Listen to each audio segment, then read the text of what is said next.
The knock came at 6:42 in the morning, sharp and mechanical, 3 strikes, too deliberate to be a neighbor or a delivery. I was still in my robe, half blind from sleep, when I opened the door and saw 2 men in button-down standing beside a U-Haul truck, one holding a clipboard, the other carrying a pair of moving boxes marked Master Closet, K. They greeted me with practiced politeness, assuming I was the landlord. "Morning, sir. We're the buyers. Closing went through Monday. We're just here to help her pack." Her. She was still asleep upstairs, curled like a snake in silk sheets she bought with my name and a forged pin. But that moment isn't where this story starts. Not even close. You want the truth? It started months earlier, in a moment so ordinary it barely registered, until it became the crack that split the entire house in half. I came home early one Thursday. The office building's HVAC busted and we all got sent home around noon. I didn't call Kim to let her know I was coming. Didn't think I needed to. We've been married 17 years. I was planning to surprise her with lunch, maybe Thai from that place she liked before she suddenly decided carbs were toxic masculine energy.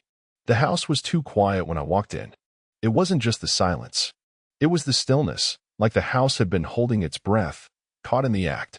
The kind of silence you only feel when you've walked into something that wasn't meant for you. There was music playing faintly upstairs. Something with bass. Not her usual yoga flute crap. I stepped carefully past the kitchen, noting a bottle of white wine half empty on the island. Noon. When I got to the bedroom door, I paused.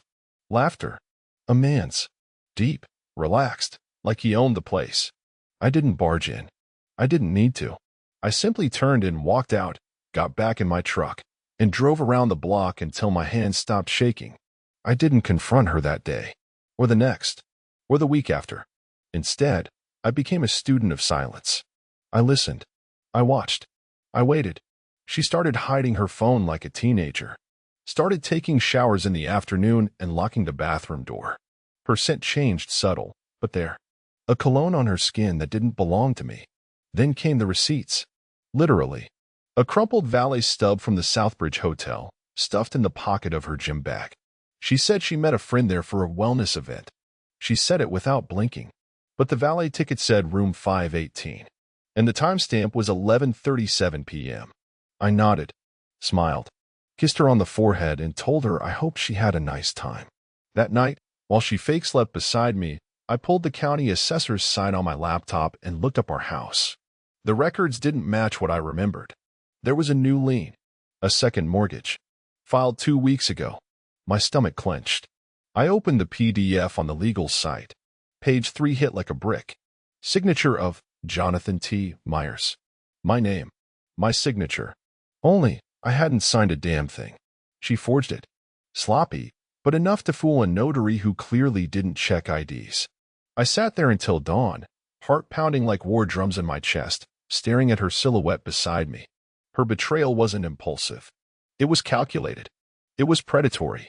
She wanted me bound, by law, by debt, by silence. I called my lawyer the next morning. A friend from back when I did security consulting overseas. The kind of guy who keeps a burner phone and doesn't ask why. "We need to sell the house," I said flatly. "She just mortgaged it." "I know. We're selling it anyway." He didn't ask how. Just said, "Give me a week." What Kimberly didn't know, and would never have imagined, is that when my dad passed, he left me something else besides the house. A bank account in the Caymans. Untouched. Untaxed. Untouched by her lies. And that account was about to come in very handy.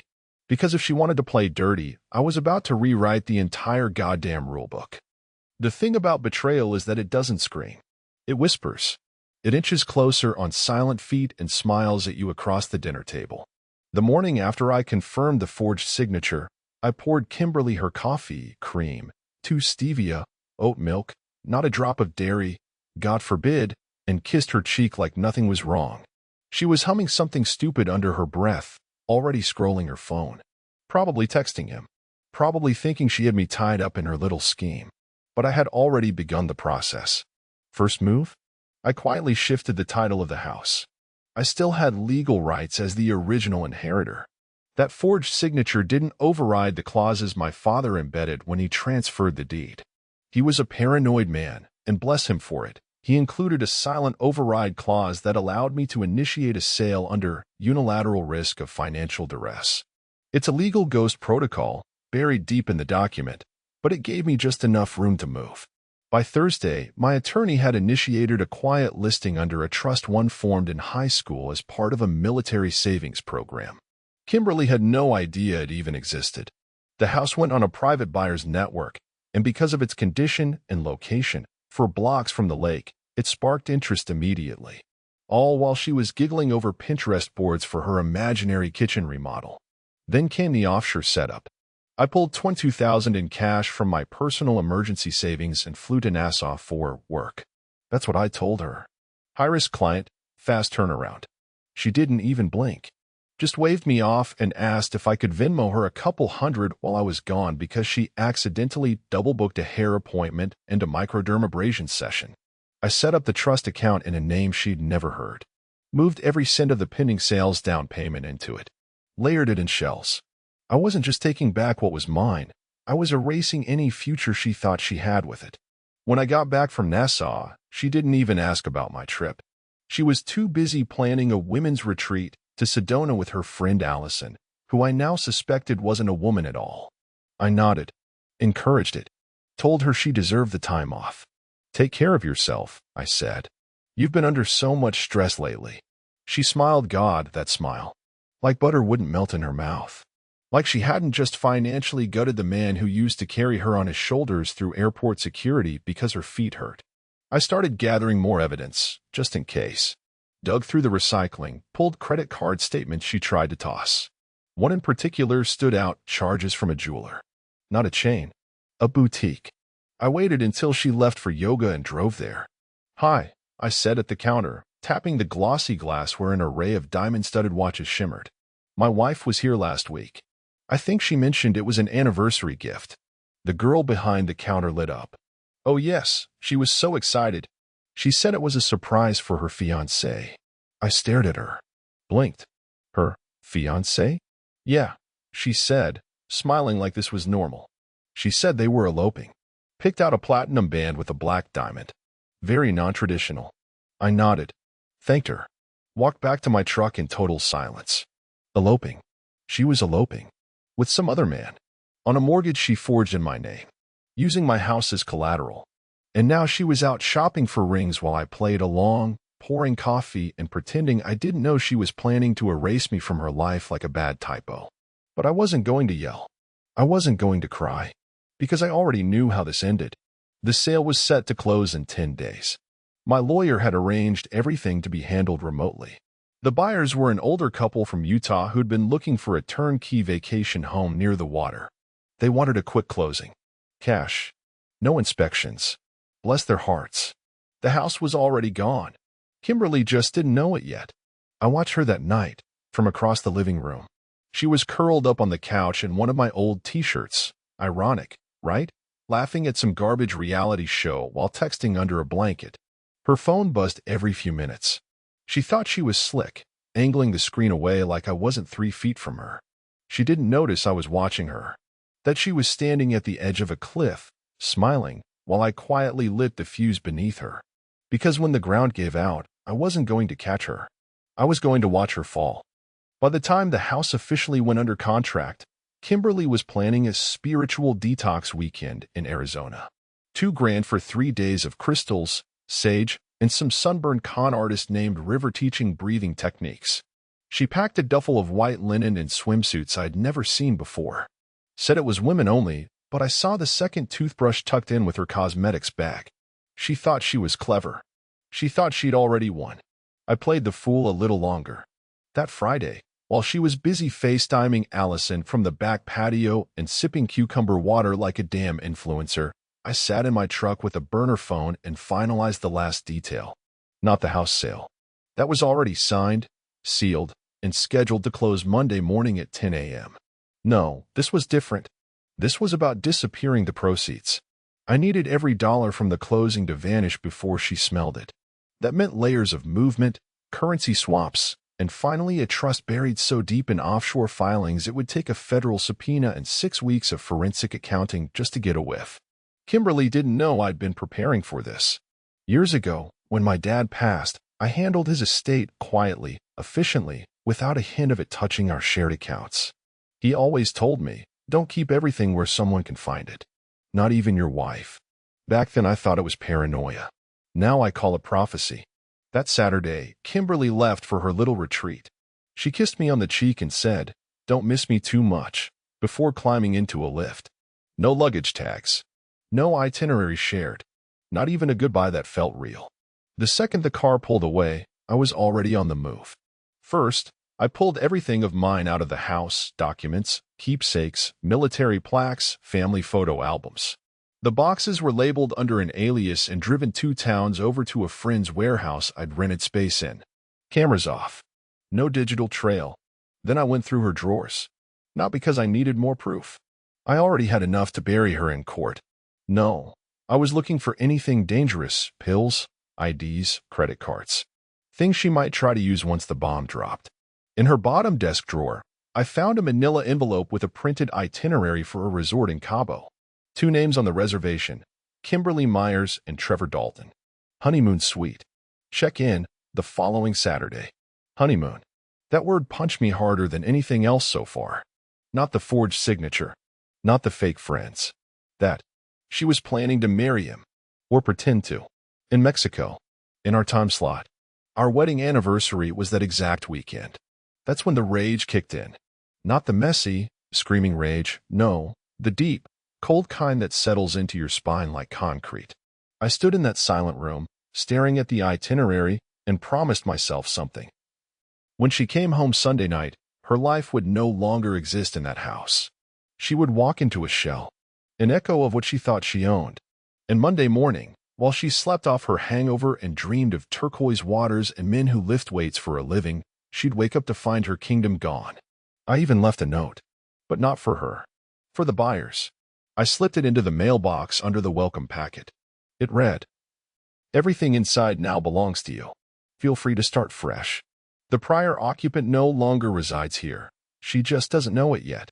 Sunday evening came fast. She arrived around 9:30, dragging her suitcase behind her. 10 lines on full display, a dopey smile stuck to her face like gum on a shoe. She walked in humming something, saw the living room, and paused. Half the furniture was gone. The piano was gone. Even the painting she claimed she hated, but bragged about to her friends for being imported, was gone. Her smile faltered. Just slightly. "Babe," she called. "Did something happen?" I stepped out from the kitchen, wiping my hands on a towel. "Yeah," I said casually. "Something did." She blinked. "Why is half the living room missing?" "Because I sold it." "What?" "The furniture. The house. Everything." She laughed. A real one. Loud, mocking, almost relieved. "You're funny," she said, rolling her eyes. "I'm serious." "So am I." I watched her face in that exact moment. The second her brain started catching up to the fact that this wasn't a joke. That the walls were closing in. That the man she'd been lying to for over a year just flipped the game board over and didn't spill a single drop doing it. But I wasn't done yet. Not even close. Because the worst thing you can do to a person like Kimberly isn't yell or throw things or cry. It's let them feel it. And tomorrow morning, when a moving truck showed up at 8:15 sharp with 2 people holding a deed, a key, and a list of where to stack her shoes, she'd feel it all. The storm didn't hit when she saw the missing furniture. No, Kimberly was too arrogant for that. She blinked a few times, narrowed her eyes like I'd just said something in a foreign language, then gave me that little smirk she always used when she thought she had the upper hand. "You're messing with me," she said, her voice rising just slightly. "What is this, some kind of performance art? Selling the house?" She giggled, the sound hollow. "What? Are we moving to Bali or something? Is this your midlife crisis?" She looked around again. The piano gone. My tools gone. The office stripped down to bare walls. But she still didn't get it. She never believed I'd actually do something. Not me, the loyal idiot who patched the roof in February and built her a custom walk-in closet while she sipped Pinot Grigio on FaceTime with Allison. So I played it slow. Let her unravel herself. I poured a glass of water and sat down in the last chair left in the living room. The ugly one she always said ruined her aesthetic. I sat like a king on a throne of ashes and watched her start to spin. "You're not making sense," she snapped. "Are you high? Have you been drinking? This is our house. You can't just sell it." I set the glass down and looked her dead in the eye. "You forged my signature. Took a mortgage out in my name. Do you really want to play the what's legal game with me right now?" That hit. Her face tightened. She opened her mouth, closed it. Her mind was moving, but not fast enough to catch what was already gone. I stood and handed her a manila envelope from the kitchen counter. Inside, a copy of the notarized sale agreement, the offshore transfer receipts, the revocation of her power of attorney, and, just to twist the knife, a printed photo of her and Trevor walking out of the Southbridge Hotel, his hand on her lower back, her face tilted up in laughter. She didn't speak for almost a full minute, just stared down at the documents, her fingers twitching. Then came the tremble. You went through my things?" she whispered, eyes glassing over. "No," I said. "I went through our things. Or at least what used to be ours, before you tried to make it yours alone." And then it hit. The scream. It wasn't rage at first. No, Kimberly wailed. This horrible, drawn-out sound like something had died inside her. And maybe something had. The fantasy, the free ride, the illusion that she could lie her way into a better life while leaving mine in shambles. "You're sick," she spat. "You're a sociopath. You need help." She flung the envelope across the room, paper scattering. Her face was red, twisted in rage and disbelief. Her hands were shaking now. "I did what I had to do," she shouted. "You wouldn't give me anything. You buried yourself in that garage, in your stupid little projects. You stopped seeing me, hearing me. I had to think about my future." "Oh, you thought about your future," I said, stepping closer. "Cabo, honeymoon suite, a new husband, all paid for with a loan you took out on my house." Her mouth dropped open. "You went through my email?" "I didn't need to.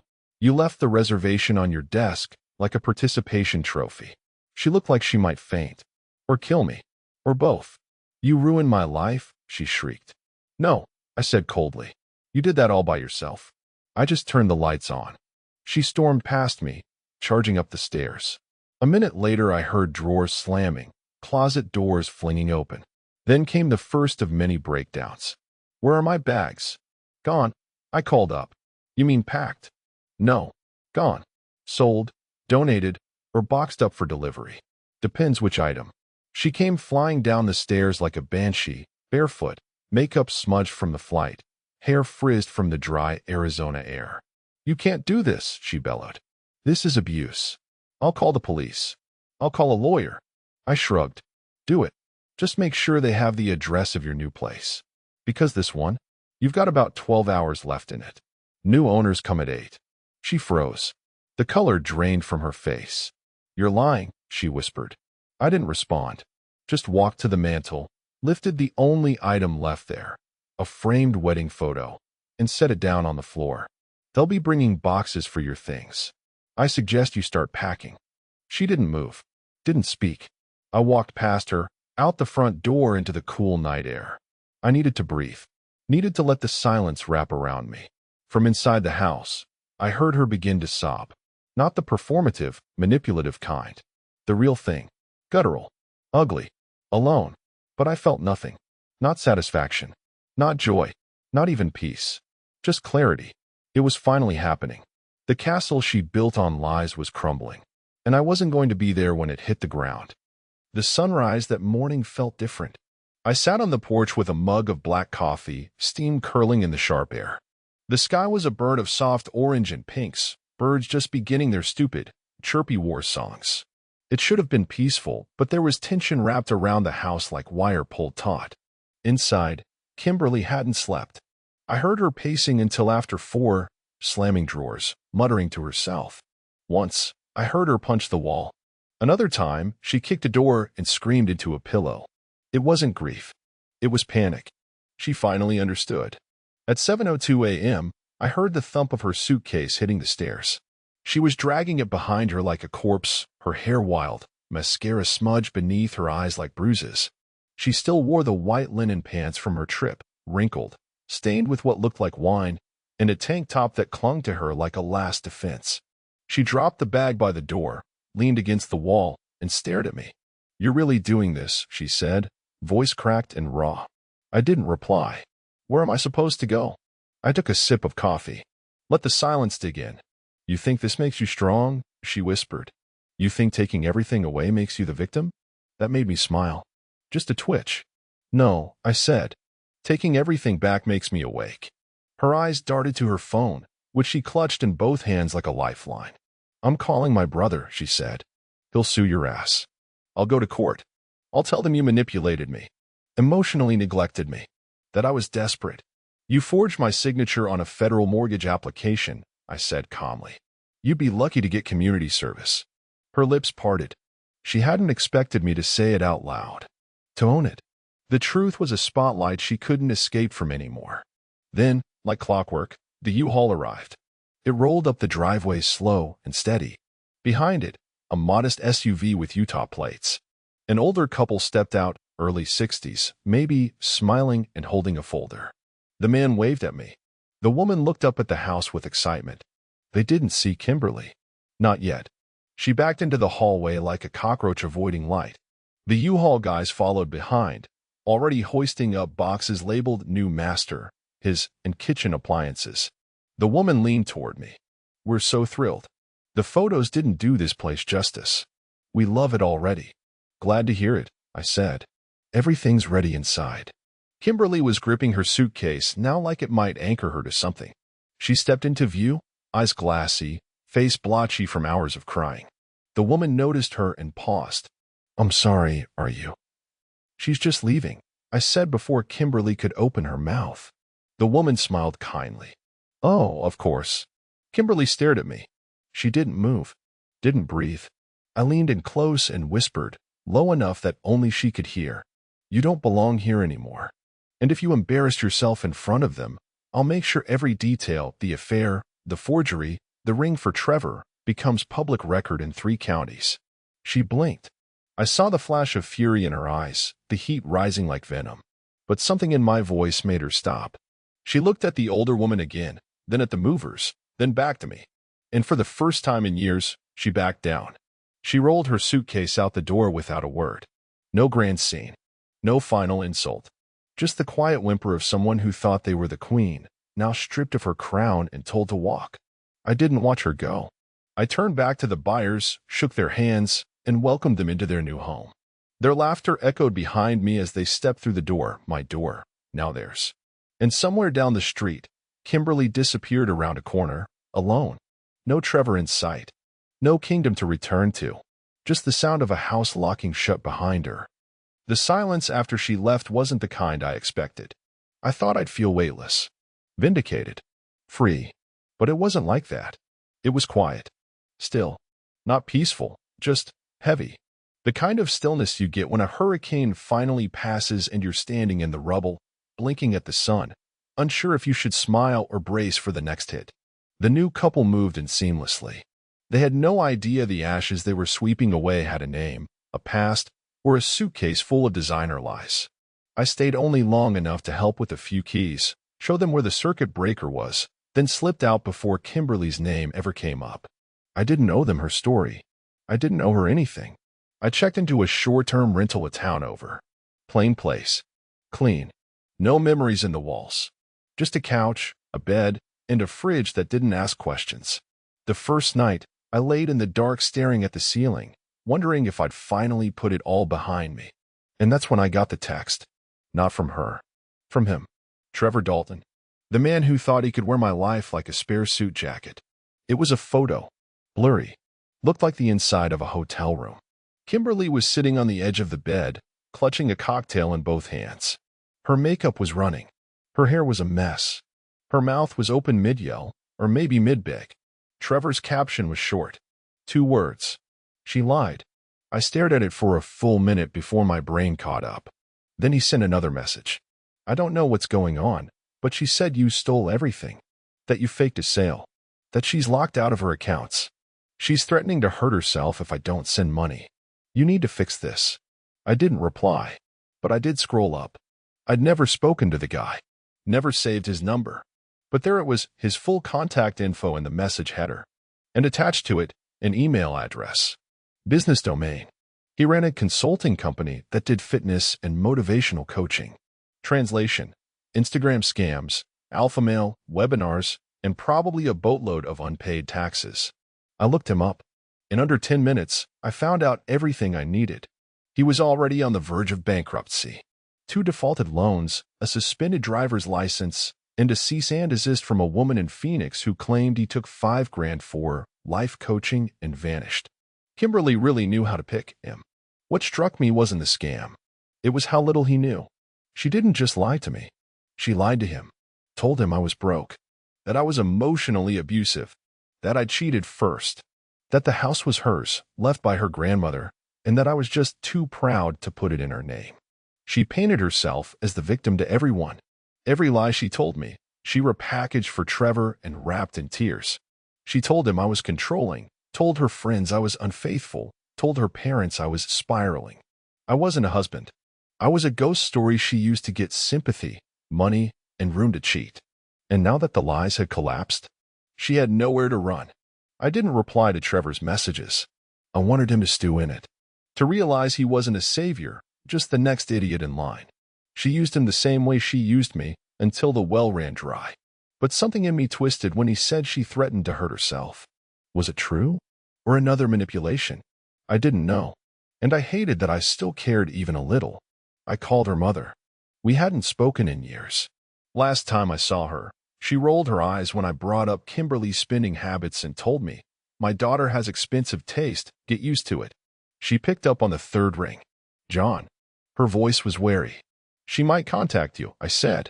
"She's not doing well." Claimed she might hurt herself. I don't know if it's real or for show, but I figured someone should know. There was a pause. "Where is she?" "No idea. She left the house yesterday morning." "That's not her house anymore, by the way." Another pause. Longer this time. "I knew something was going on," she said eventually. But I didn't want to believe it. I didn't respond. What was there to say? "Thank you for calling," she added softly. "I'll try to reach her." I hung up and turned my phone off. I didn't want her to have access to me anymore. Not even through guilt. That night, I stared at my reflection in the bathroom mirror. I didn't look like someone who just burned down a marriage. I looked like someone coming back from war, tired, ragged, but clear. And the part that scared me most? I hadn't even scratched the surface of what she'd done. Because the next day, a manila envelope slid under my motel door. No return address. Inside, a photo. Kimberly, in a dark room, sitting across from another man I'd never seen before. Not Trevor. This one looked older. Mid-50s. Gray hair. Hands on her thigh. A cocktail napkin with a hotel logo I didn't recognize. And a note written in thick black ink. Ask her about the real reason she needed that mortgage. My pulse spiked. Turns out, Trevor wasn't her first betrayal. Not even close. I stared at that photo for an hour. My hands didn't move. My coffee went cold. My phone stayed off, screen black on the table beside me like it didn't want to be involved in what was coming. The man in the picture was a stranger, distinguished, sure, but something about him was off. The kind of guy who wore his suit too perfectly. A shark with veneers and hand-oiled loafers. Kimberly sat beside him, leaning in just enough for it to scream intimacy. Her hand was on his wrist. His was on her thigh. And neither looked like it was their first time. The hotel napkin on the table between them said the Loring Club, downtown Chicago. I'd never heard of it. I flipped the photo over. Nothing. But the envelope. That was a different story. Tucked inside the crease was a business card. Black. Embossed. No name. Just a single phrase. She wasn't after your house. She was after what was buried beneath it. I sat back in my chair, suddenly cold. The motel AC kicked on, humming like a warning signal. Buried beneath it?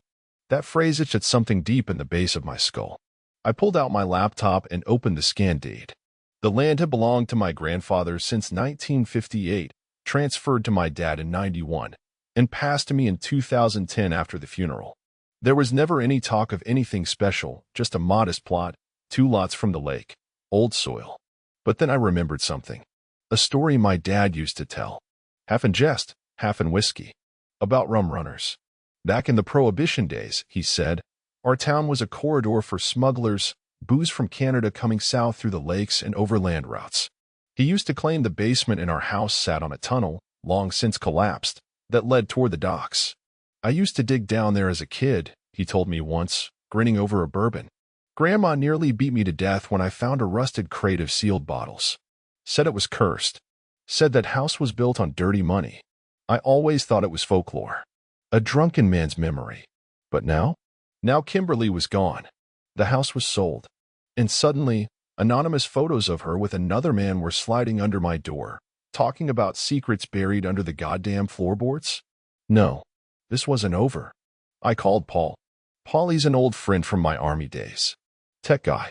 Runs private security now, mostly digital. You need a license plate traced, a call log decrypted, a hotel guest list quietly acquired. He's your man. John, he answered groggily. Jesus, it's early.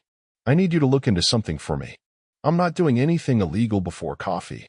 I need everything you can dig up on a place called the Loring Club. Chicago. Private. There was a pause. A keyboard tapping. Then silence. Whoa, he muttered. You sure about this place? Why? Private members only club. Invite only. Discretion for hire type deal. Catering to executives, diplomats, even the occasional senator. No social media presence. No advertising. You don't find them, they find you. And he paused again. And the guy who runs it? Name's Vincent Cordell. Owns property all over the Midwest.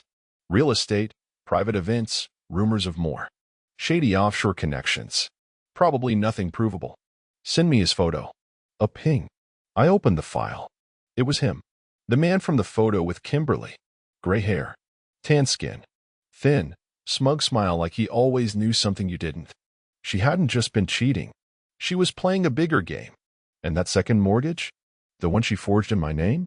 She needed it before we sold the house. Before anyone could inspect the land. Before any changes to the title would trigger a background check or updated surveys. She didn't want money. She wanted access. To what? To whatever the hell was under the house. My house. The one I just sold. I felt the bile rise in my throat. Because now I knew Kimberly hadn't just betrayed me out of boredom. She hadn't just fallen for some gym rat or lost her mind on Instagram quotes about finding your light. No. She sold her soul to a man like Vincent Cordell. For leverage. For secrets. For something old. And she used me to do it. My name. My house. My family's history. I was never her husband. I was the key. And now the lock had been turned. The sale had gone through. The papers were clean. The transfer was real. Which meant the new owners, the sweet couple from Utah, were living on top of something none of us understood. Something she had been trying to reach before they ever moved in. And if she hadn't succeeded? If she was still trying? That meant one very dangerous woman, now broke and cornered, was about to make her most desperate move yet. And I had no idea what or who she was willing to destroy next. I wasn't sure how long I sat there staring at the screen, but the sun had sunk low, casting long shadows through the blinds. The weight of the truth was finally sinking in. The things I'd overlooked, the lies I hadn't questioned, the red flags I'd ignored, all had a reason. A reason that now made my blood run cold. Kimberly hadn't been after my house to live in it. She'd been after something buried beneath it. And the second I'd given her access to that land, the moment I signed away the deed, I'd opened a door I couldn't close. The next step was clear. I needed to go back. I needed to find out what she had been searching for. I didn't care how many days it took. I didn't care if I had to tear the damn place apart. I would find out what was hidden beneath the house. I called Paul again. You're going back to the house? He asked, his voice sharp with concern. You're out of your mind. I don't have a choice. You said Cordell has real estate interests, right? Real estate. More like a private army. The man runs entire underground networks. He has enough skeletons in his closets to fill a morgue, John. You're not going in alone. I'll take care of it. I'm not asking for a goddamn army, Paul. I just need information. Can you get me in touch with someone who knows about that property? Anyone who's dealt with it? I'm not walking back in blind. There was a pause on the other end. Fine. I'll send a guy. He's got contacts. But you better be careful. Once you're in, you don't know what you're stepping into. I know. I hung up, my mind already racing with the possibilities. I wasn't going back to that house as a husband, as a victim, or even a fool. I was going back as a man with a purpose, and that purpose was finding out what the hell Kimberly thought she could get from a plot of land that had been nothing but ordinary to me. 2 hours later, I stood on the edge of my old property. The house was empty now, locked, sold, a stranger's home, but I couldn't stop myself from walking up to it. I couldn't shake the feeling that something was still here, hiding in plain sight. The land stretched out in front of me, the ground soft, freshly walked over by movers, by the new owners, by my past. The tall, gnarled oak tree that had once shaded the backyard loomed in the distance like a sentinel. I stood there for a long time, just breathing in the air, wondering how much more of my life had been a lie. Then the man Paul sent arrived. He was short, broad-shouldered, and wore a jacket too expensive for the weather. His eyes darted across the property like he was scanning for threats, his hands shoved deep in his pockets. He didn't say much at first, just gave me a sharp nod before looking around. It was obvious this wasn't a man who worked in the light of day. Cordell's people, he said, finally breaking the silence. They've been coming around for years. Can't say much about what they've been after. But I can tell you this, there's more than meets the eye on this plot. That house, he nodded to the distant silhouette. It's a front. Always has been. Yeah. I asked, my heart pounding. What do you mean by that? Ever wonder why that old house is the way it is? He said, lowering his voice. Not a single renovation in the last 30 years. No updates to the plumbing. No wiring. And yet it's never had any issues? Never? It's not just built on land, man. It's built on something else. Something people like us don't like talking about. Trust me, there's money in the dirt. That hit me like a sucker punch to the gut. Explain, I demanded. You're not just talking about some old foundation, are you? The man's eyes narrowed, and he took a slow step toward me, pulling a small, tattered notebook from his coat. He flipped it open, showing me a faded map. This is the original blueprint. The stuff no one gets to see. He pointed to a section underneath the house. There were markings, lines drawn in black ink, connecting to something deeper, something under the ground. See this? That's where it all started. The land itself. Smugglers used to run this whole damn area back in the day. But not just alcohol. Something else. Some of the old people around here, before the war, used to talk about it, but no one would listen. They were too busy making money off the land to care about what was buried under it. My chest tightened as I leaned in closer. You're talking about more than just some rum, aren't you? He didn't answer right away. Instead, he closed the notebook and shoved it back into his jacket. You'll find out soon enough. If you dig deep enough, he said, turning his back. Just don't go too far. There's a reason those blueprints are locked up. I stood there long after he left, my mind racing. Smugglers, money, hidden assets. It was all starting to fall into place. I thought it was over. Thought Kimberly had just lied, cheated, and sold me out for her own twisted little future. But no, this was something much deeper. She had known something. She had been hunting something that had been buried for decades. But the question remained, what was it? I turned and walked back to my truck. But the unease didn't leave. Something told me this was just the beginning. And whatever was buried under that house wasn't just going to be uncovered. It was going to destroy everything in its path. I spent the next 2 days obsessing over the map, over every scrap of information that had slipped through the cracks in my mind. It was like a ghost story unfolding in slow motion.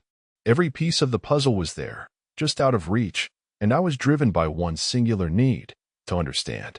To see the bigger picture. To know what she had been after, and why. The old blueprint was in my truck, taped to the dashboard, marked up and stained with coffee. I kept tracing the lines with my finger, hoping something would jump out at me. There had to be something I missed. Something I hadn't seen yet. The whole thing felt like a game of hide and seek, but the game was rigged. The house had always been a facade, a lie layered upon lie, built on the bones of people who'd known how to bury things so deeply that they'd never see the light again. Smuggling during the Prohibition? Maybe. But what had they really been hiding? The lines on the map, the ones marked beneath the house, led to something. I had a feeling it wasn't just buried documents or cash. It was more than that. Much more. I called Paul again. This time, I was different. There was no pleasantries. No preamble. I got straight to the point. I need to get inside the basement, I said. No questions. No games. I don't care what you've got to do, but I need to get in there. What the hell are you talking about, John? He asked, his voice tired but sharp. You don't even know what's down there. And now you want to start digging around like you're some kind of treasure hunter. I'm not playing around anymore, Paul. Just get me in. I know what I'm dealing with now. I know why she was so desperate. I need answers. There was a long pause, and I could feel him considering it. Maybe he thought I'd lost my mind. Maybe he was right. Fine, he said, finally. But this is the last time. I'll call a guy I know. You'll get in quietly.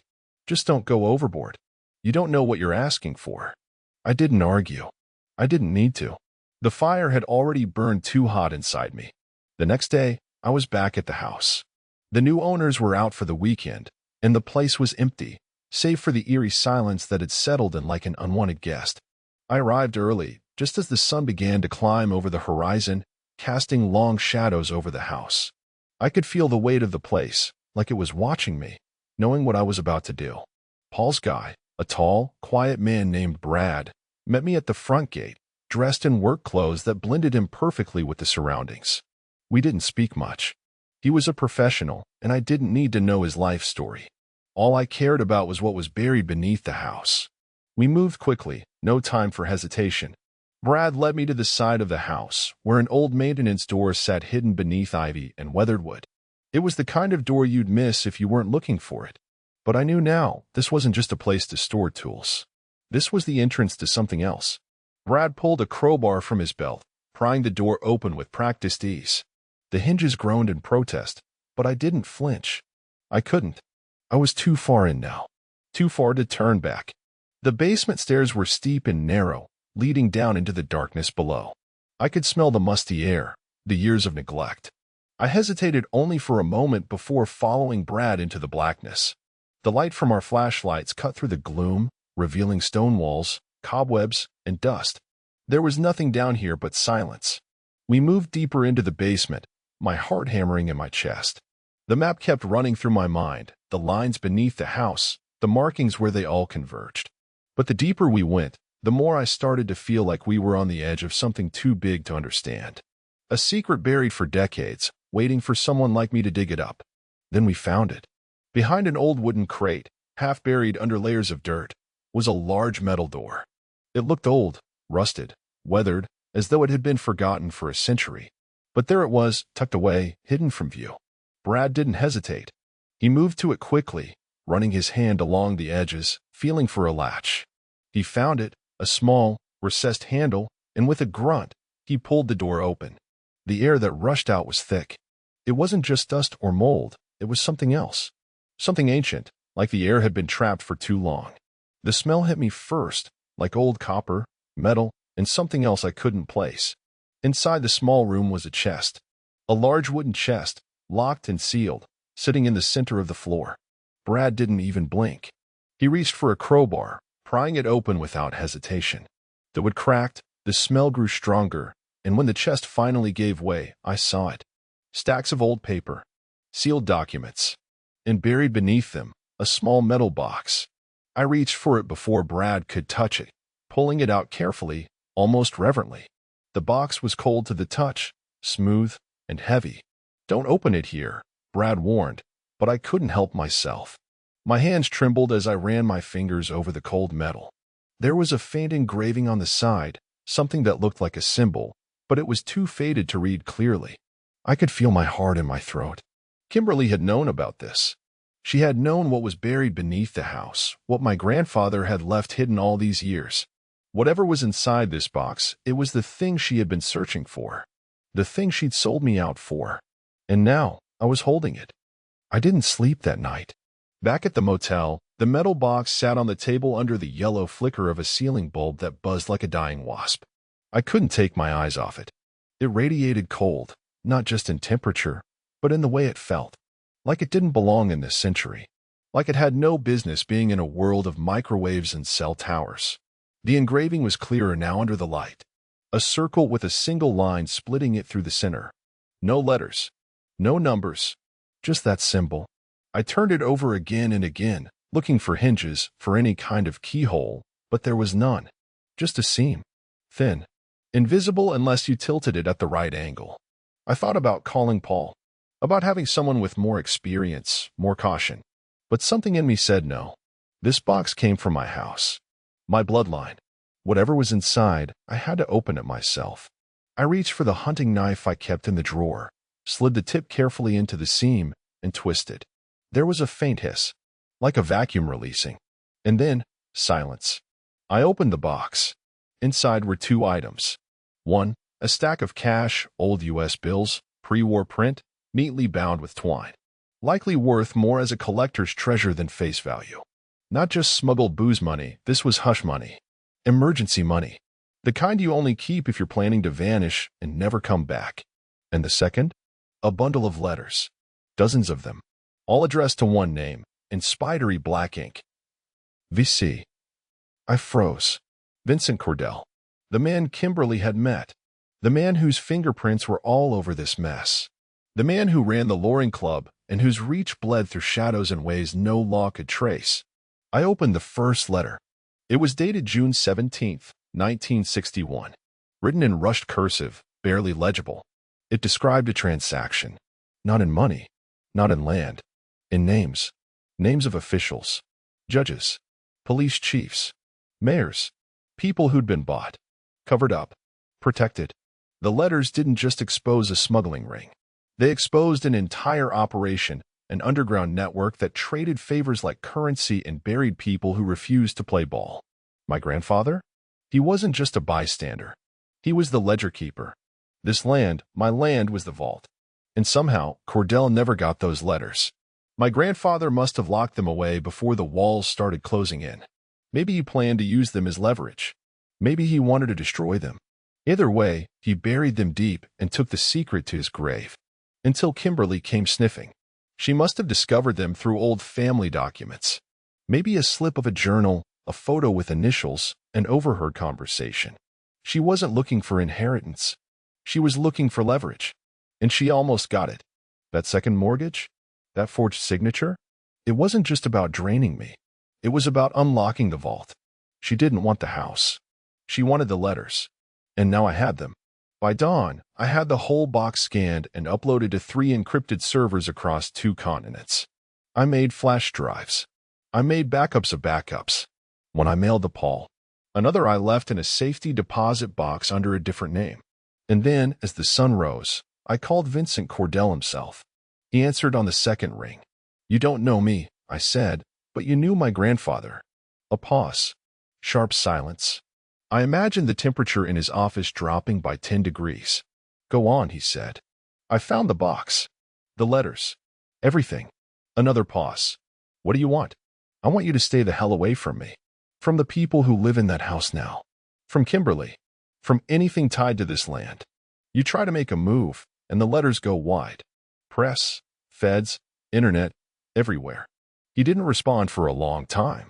Then, finally, with a voice that felt like velvet wrapped around a blade. "Smart boy." The line went dead. I sat back. It was over. No headlines. No car chases. No sudden knock at the door. Just silence. Cold and permanent. 3 days later, I got a single package at the front desk of the motel. No return address. Inside? My wedding ring. Cleaned. Polished. And cut in half. A message, maybe. Or closure. Kimberly disappeared after that. No more text from Trevor. No social media updates. Her accounts were locked, and none of her so-called friends had any idea where she went. Maybe Cordell paid her to vanish. Maybe she ran before she could be erased. Maybe she finally saw the monster in the mirror and couldn't live with it. I don't care. What I do care about is this. I'm free. Of the lies. The manipulation. The poison. And I kept the box. Not as a trophy. Not for insurance. But as a reminder. Some women burn down your house with matches and gasoline. Kimberly tried to do it with silk and smiles. But she forgot one thing. You don't bury a man in his own soil and expect him to stay dead.